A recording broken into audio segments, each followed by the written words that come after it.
hello everyone दिनैनि बे गोदान मोनसे भिडिअनि गेजेरजों नोंथांमोनखौ गासैखौबो बरायनानै लाग्रोनाय थानाय लोगोफोर लोगोफोर दायो आं नोंथांमोननि सेराव नोंथांमोनाथ' भिडिअनि टाइटेल आरो थाम्बनेलफोरावथ' नायनानै एसेब्लाबो हमनो हाखादों जानांगौ दे दिनैनि भिडिअआ मानि सोमोन्दै जागोन लोगोफोर दायो आं नोंथांमोननि सेराव लानानै फैदों गोदाननि मोनसे बर' अफिसियेल बैसागु मिउजिक भिडिअनि सायाव आपडेट लानानै ओमफ्राय लोगोफोर नोंथांमोना बे मिउजिक भिडिअनि सायाव आबुङै मिथिनो थाखाय भिडिअखौ जोबजासे नायलांदो लोगोफोर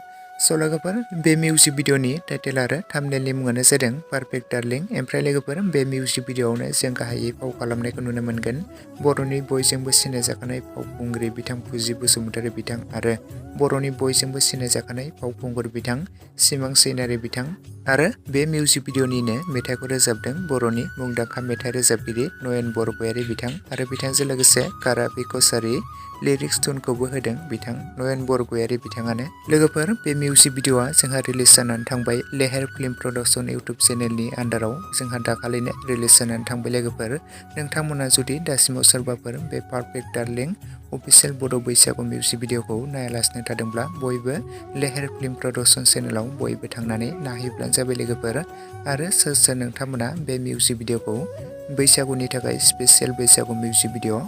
मोनदों कमेन्ट सेक्सनाव लिरना फोरमायहरदो लोगोफोर आरो सोर सोर नोंथांमोना बे मिउजिक भिडिअखौ नायनानै जोबोरैनो मोजां मोनदों आरो सोर सोर नोंथांमोना बिथां सिमां चैनारी आरो फुजि बसुमतारी बिथांमोननि फाव खालामनाय मिउजिक भिडिअफोरखौ नायनो मोजां मोनो कमेन्ट सेक्सनाव लिरना फोरमायहरदो लोगोफोर आरो बे मिउजिक भिडिअखौ सोर सोर नायनानै मोजां मोनदों कमेन्ट सेक्सनाव बयबो लिरना फोरमायहरदो लोगोफोर लोगोसेनो दासिमनि सुंद' आपडेट भिडिअ बेखिनियावनो एन्ड थेंक इउ फर वाचिं